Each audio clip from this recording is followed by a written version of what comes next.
নমস্কাৰ।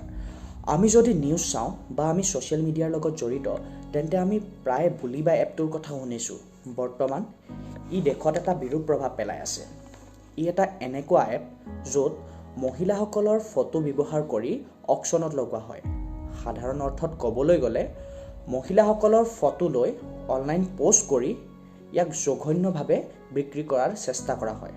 শুনি এনেকুৱা লাগে যে এনেকুৱা এটা জঘন্য অপৰাধৰ পাছত থকা মুখ্য আৰোপী এজন ডাঙৰ অপৰাধী হ'ব, কিন্তু এনে নহয়। এই অপৰাধৰ পাছত থকা মুখ্য আৰোপী আমাৰ সমবয়সৰ 18-21 বছৰীয়া কেইগৰাকীমান ইঞ্জিনিয়াৰিং ষ্টুডেণ্ট হয়। আমি ভাবি থৈ দিওঁ যে ইমানবোৰ অপৰাধ হৈ থাকে, তাৰে ভিতৰত ইও এটা অপৰাধ। কিন্তু এতিয়া এইটো কেইবছৰমানৰ আগত চুলি ডিলছ নামৰ এটা এপ আছিল, য'ত প্ৰত্যক্ষভাৱে মুছলিম সম্প্ৰদায়ৰ মহিলাসকলৰ ফটো ব্যৱহাৰ কৰি অকশ্যনত লগোৱা হৈছিল। আজি এই ভিডিঅ'টোৰ যোগেদি মই কিছুমান মোৰ মতামত আপোনালোকৰ আগত দাঙি ধৰিম।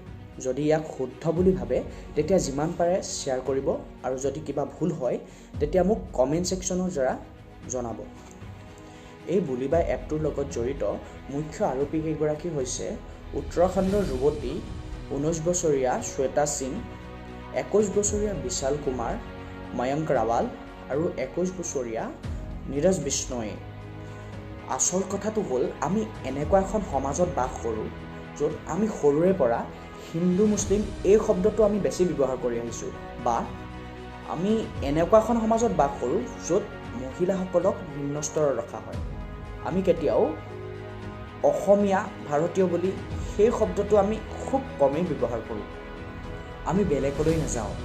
আমাৰ অসমতেই 2016 চনৰ পৰা 31 জুলাই 2021লৈকে মুঠ 18,693টা ধৰ্ষণৰ গোচৰ জাৰি কৰা হৈছে।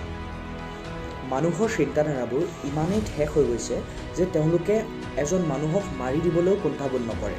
উদাহৰণস্বৰূপে আমি অনিমেষ ভূঞাৰ কথা ক'ব পাৰোঁ, অভিনীলৰ কথা তথা নন্দিতা শইকীয়াৰ কথাও আমি দেখি আহিছোঁ। আমি ধাৰ্মিক দিশৰ পৰা চাবলৈ গ'লে জামিয়া চুতাৰৰ বিষয়ে আমি প্ৰায় শুনিছোঁ। ৰামভক্ত গোপালৰ বয়স তেতিয়া মাত্ৰ 17 বছৰ আছিল, যেতিয়া তেওঁ এণ্টি কা NRC প্ৰটেষ্টত শ্বুট কৰিছিল। তেতিয়া তেওঁ গৌৰৱ অনুভৱ কৰিছিল। আনফালৰ পৰা চাবলৈ গ'লে আদিল আহমেদৰ যিজন পুলৱামা এটেকৰ আত্মঘাতী বোমা হৈছিল, তেওঁ যেতিয়া সেই বিস্ফোৰণ কৰিছিল তেতিয়া তেওঁ গৌৰৱ অনুভৱ কৰিছিল।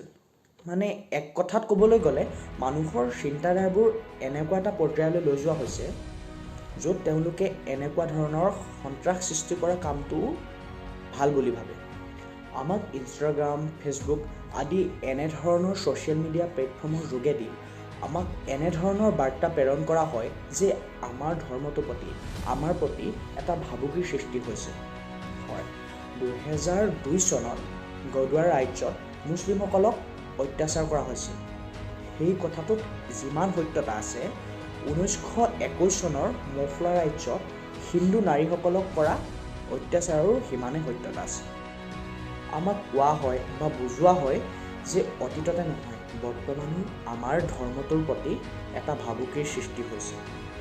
আমাক ধৰ্মটোক আন এটা ধৰ্মৰ দ্বাৰা দবাই ৰখাৰ চেষ্টা কৰা হৈছে। এক কথাত ক'বলৈ গ'লে আমাক মানসিকভাৱে দুৰ্বল কৰি এটা সন্ত্ৰাসৰ দৰে বিচাৰধাৰালৈ ঠেলি দিয়া হৈছে। আমি হৈছোঁ নতুন প্ৰজন্ম। আমি কিয় জাতি ধৰ্মক লৈ বিবেচনা কৰোঁ? কিয় আমি এজন ভাৰতীয় বা আমি এজন অসমীয়া বুলি বিবেচনা নকৰোঁ? সেইটোৱে আমাৰ বাবে এটা ডাঙৰ প্ৰশ্ন। নমস্কাৰ, জয় আই অসম।